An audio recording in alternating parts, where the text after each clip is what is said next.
Hi, in this tutorial I'm going to show you how to move image freely in Google Docs. If you want to do it, first you need to insert here a new image. So I go to insert, I go to image and I select here upload from computer.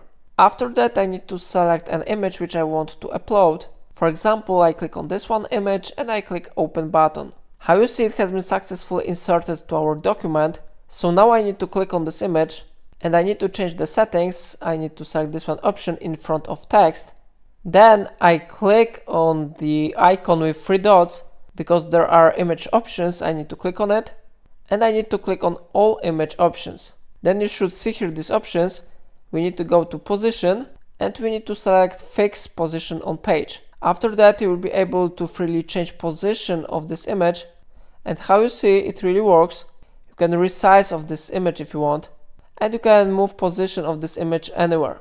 So it is how it works. If I helped you to do it, remember to like this tutorial and subscribe my channel. Please let me know in the comment if it solves your problem.